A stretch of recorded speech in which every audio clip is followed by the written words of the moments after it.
नमस्कार दोस्तों, स्वागत है आप सभी का हमारे आज के इस नए वीडियो में। ये है बजाज पल्सर। कहते हैं इस बाइक ने बजाज को डूबने से बचा लिया। एक टाइम था जब बजाज चेतक स्कूटर इंडिया में मिडिल क्लास फैमिली के लिए एक इमोशन हुआ करती थी। आज बजाज ऑटो इंडिया की सेकंड लार्जेस्ट टू व्हीलर और दुनिया की नंबर 1 थ्री व्हीलर कंपनी है। सालों तक इस कंपनी ने इंडियन टू व्हीलर मार्केट पर राज किया, लेकिन एक दौर ऐसा भी था जब कंपनी के बंद होने की नौबत आ गई थी।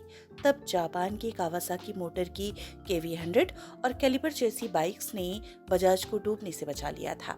लेकिन आगे चलकर ऐसा क्या हुआ कि बजाज ने कावासाकी का साथ छोड़कर ऑस्ट्रिया की KTM में अपनी दिलचस्पी दिखानी शुरू कर दी? क्या कावासाकी ने बजाज को धोखा दिया था? इन सब सवालों के जवाब के साथ ही आज हम बजाज ऑटो की पूरी जर्नी डिटेल में जानेंगे इस वीडियो में। दोस्तों, कहानी की शुरुआत होती है 1889 में, जब राजस्थान के एक छोटे से गांव में एक गरीब मारवाड़ी के घर जमुना लाल बजाज का जन्म हुआ और सिर्फ 5 इयर्स की एज में ही एक राजस्थानी बिजनेसमैन बछराज बजाज ने अपनी ग्रैंड सन के रूप में गोद ले लिया। अंग्रेजों के साथ उनके काफी अच्छे रिलेशंस थे और वह महाराष्ट्र में रहकर कॉटन ट्रेडिंग का बिजनेस किया करते थे।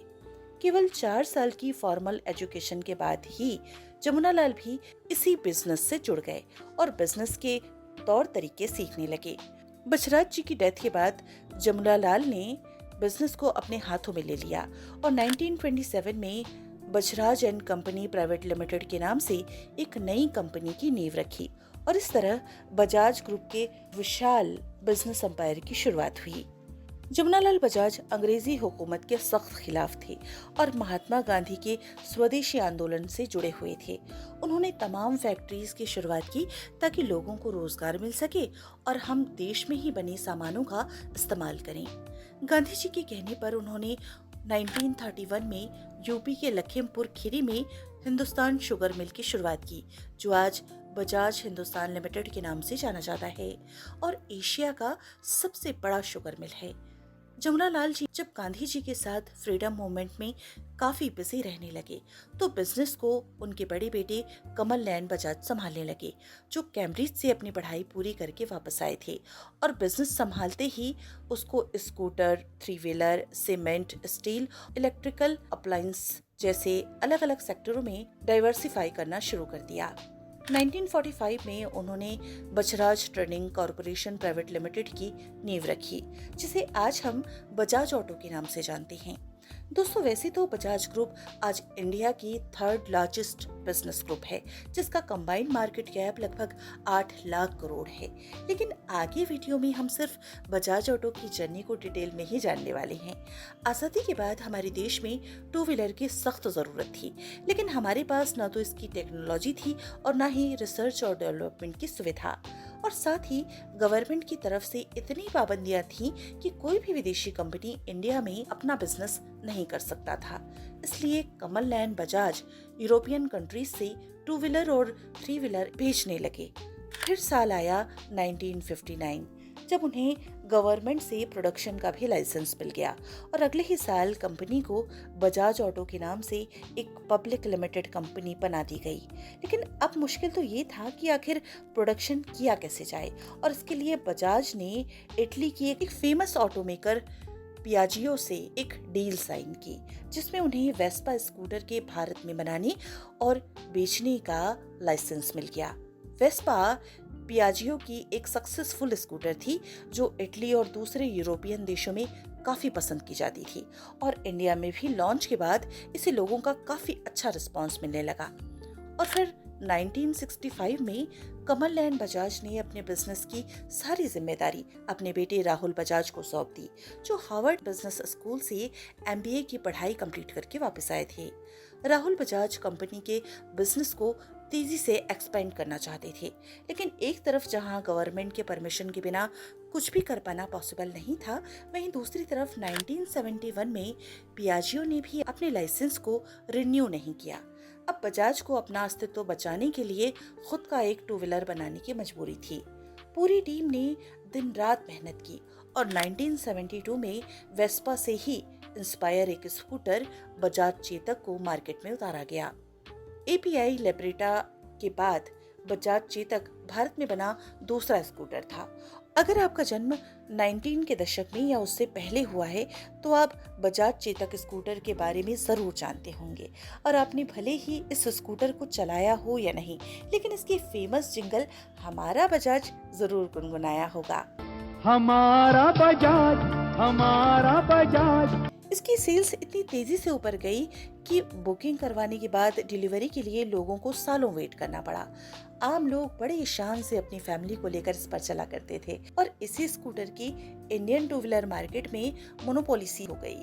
फिर आया 90 का वो दौर जब इंडिया में कई तरह के इकोनॉमिक रिफॉर्म शुरू किए गए और फॉरेन प्लेयर्स को भी इंडियन मार्केट में इन्वेस्ट करने का परमिशन मिला।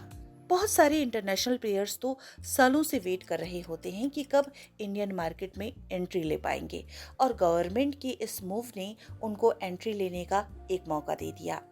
होंडा मोटर्स ने जब इंडिया आने में अपनी दिलचस्पी दिखाई तो 100 से भी ज्यादा एप्लीकेशंस उनके पास पहुंच गए, जिसमें से होंडा ने 3 कंपनियों को सिलेक्ट किया, बजाज ऑटो, हीरो और काइनेटिक।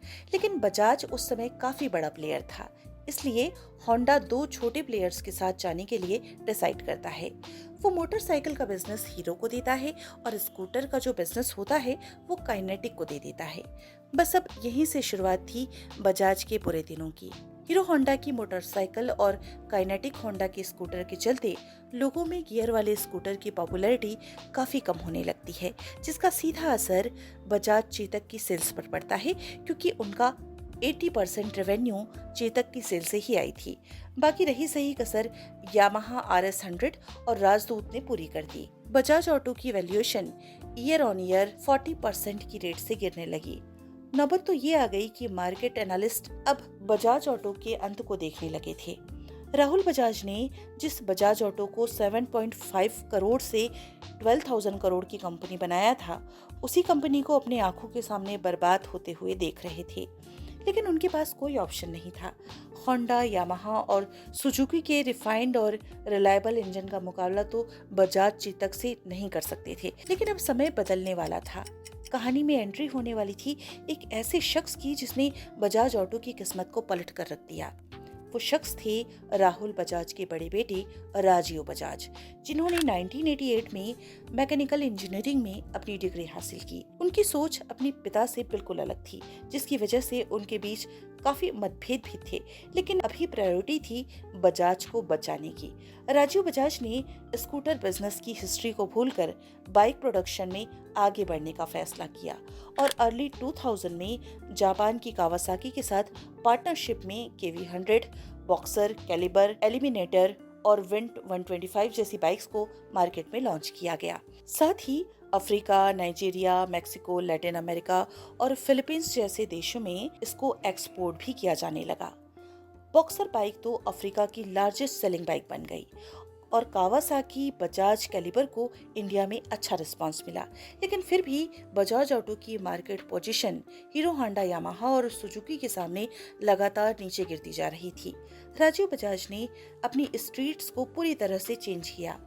उस समय सारे मैन्युफैक्चर इंडिया की मिडिल और लोअर मिडिल क्लास को ध्यान में रखकर 100cc सेगमेंट की सस्ती लाइट वेट कंप्यूटर बाइक्स बना रही थी। लेकिन लोगों की फाइनेंशियल कंडीशन अब पहले से बेहतर हुई थी, जिससे उनकी परचेसिंग पावर में भी इजाफा हुआ था।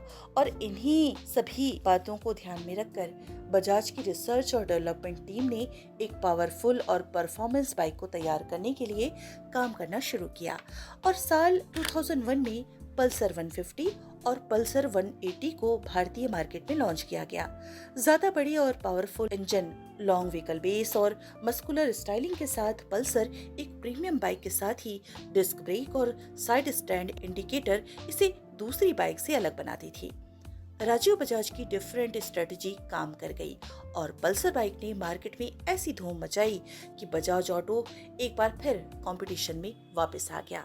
इसके साथ ही 100cc कंप्यूटर सेगमेंट में भी अपनी पकड़ मजबूत बनाने के लिए 2006 में बजाज प्लेटिना को भी लॉन्च किया गया, जो आज भी टॉप सेलिंग बाइक्स में शुमार है। निश्चित रूप से कावासाकी का साथ बजाज के लिए एक जीवन दान से कम नहीं था। उनके रिश्ते पल्सर के लॉन्च के बाद भी मजबूत बने रहे और 2009 में कावासाकी ने अपनी प्रीमियम बाइक्स के सेल्स और सर्विस के लिए भी बजाज के साथ एक डील साइन किया और उनके प्रीमियम डीलरशिप के जरिए अपनी निंजा जैसी स्पोर्ट्स बाइक को सेल करने लगे। हालांकि राजीव बजाज के मन में एक कसक जरूर थी कि आखिर उनके पास फास्ट स्पोर्ट्स बाइक बनाने की टेक्नोलॉजी क्यों नहीं है। उसी दौरान उन्हें पता चला कि ऑस्ट्रिया की एक फेमस मोटर कंपनी KTM काफी बुरे दौर से गुजर रही है और बैंक करप्सी की कगार पर है। KTM एक बड़ा नाम था और उसकी टेक्नोलॉजी राजीव बजाज के सपनों को हकीकत में बदल सकती थी। बजाज ने फौरन KTM के 14.5% स्टैक परचेज कर लिए और अपनी हिस्सेदारी को धीरे धीरे बढ़ाते हुए आज 48% की कंट्रोलिंग पोजीशन पर आ गए। दोस्तों, इससे बजाज को दो फायदा हुआ। सबसे पहले तो जिस एडवांस टेक्नोलॉजी की जरूरत थी उन्हें वो मिल गई और दूसरी उनकी ब्रांड वैल्यू इंटरनेशनल मार्केट में काफी बढ़ गई। बजाज ऑटो ने KTM की मदद से ही अपने पल्सर ब्रांड को अपग्रेड करके पल्सर NS और RS सीरीज को लॉन्च किया, जिसका आज यूथ में जबरदस्त क्रेज है। दरअसल ऑस्ट्रिया में KTM बाइक्स की मैन्युफैक्चरिंग कॉस्ट काफी अधिक थी, इसलिए उनकी बाइक्स काफी महंगी हुआ करती थी। लेकिन जब उनका प्रोडक्शन बजाज ने इंडिया में शुरू किया तो प्रोडक्शन कॉस्ट में लगभग 30% की गिरावट आ गई और जब इंडियन फिल्म में एक अफोर्डेबल प्राइस के साथ KTM ड्यूक 200 को लॉन्च किया गया तो ये बाइक काफी पॉपुलर हो गई और इसकी सक्सेस से इंस्पायर होकर KTM ने ड्यूक 390, RC200 और RC390 मॉडल को भी मार्केट में उतार दिया। लेकिन दोस्तों, KTM से बजाज के नजदीकियां कावासाकी को चुभने लगी, क्योंकि कावासाकी और KTM दोनों एक ही सेगमेंट में बाइक का प्रोडक्शन करती थी और इंडिया में KTM बाइक्स का रेट नीचे आने से कावासाकी की सेल्स पर काफी असर पड़ने लगा। हालांकि ऑफिशियली तो इस बात को कहा नहीं गया, लेकिन कुछ रिपोर्ट्स की माने तो बजाज और कावासाकी के बीच मार्केटिंग और ब्रांडिंग को लेकर कुछ डिस्प्यूट चल रहा था और बजाज के मुश्किल दिनों में भी कावासाकी ने अपने स्पोर्ट्स बाइक की टेक्नोलॉजी भी शेयर नहीं की थी, जिसकी वजह से बजाज मैनेजमेंट उनसे खुश नहीं था। कावासाकी को बजाज से अलग होने का अंदेशा पहले से ही था, इसलिए 2010 में कावासाकी ने महाराष्ट्र के पुणे में इंडिया कावासाकी मोटर के नाम से अपना एक प्रोडक्शन यूनिट सेटअप करके अपने सप्लाई चेन को मजबूत करना शुरू कर दिया था और आखिरकार 2017 में कावासाकी ने इंडिया में बजाज के साथ अपने सेल्स और सर्विस एग्रीमेंट को खत्म कर लिया। खैर, अब बजाज को इससे कोई खास असर पड़ने वाला नहीं था, क्योंकि KTM के साथ आने के बाद 100cc सेगमेंट में प्लेटिना और डिस्कवर से लेकर पल्सर जैसी परफॉर्मेंस बाइक और डोमिनार ड्यूक जैसी शानदार बाइक बजाज के पोर्टफोलियो में मौजूद हैं। और अगर 3 व्हीलर की बात करें तो हमारे दिमाग में सिर्फ बजाज ऑटो रिक्शा का ही ख्याल आता है। 2017 में बजाज ने यूके के ट्राइब मोटरसाइकिल के साथ मिड साइज बाइक के प्रोडक्शन और सेल्स के लिए भी एक ग्लोबल पार्टनरशिप किया था, जिसके तहत उन्होंने अभी जल्दी ही जून 23 में स्पीड 400 और स्क्रैम्बलर 400X बाइक्स को लॉन्च किया है। आज बजाज ऑटो की 2 व्हीलर और 3 व्हीलर दुनिया के 70 अलग अलग देशों में मौजूद हैं और यही वजह है कि उनके कुल रेवेन्यू का 50% हिस्सा एक्सपोर्ट से ही आता है। और आप जानकर हैरान होंगे कि दिसंबर 20 में बजाज ऑटो का मार्केट कैप 1 लाख करोड़ को भी पार कर गया था, जिसे ये दुनिया की मोस्ट वैल्यूएबल 2 व्हीलर कंपनी बन गई थी। तो दोस्तों, उम्मीद है कि बजाज ऑटो की ये सक्सेस जर्नी भी आपको पसंद आई होगी। Thanks for watching.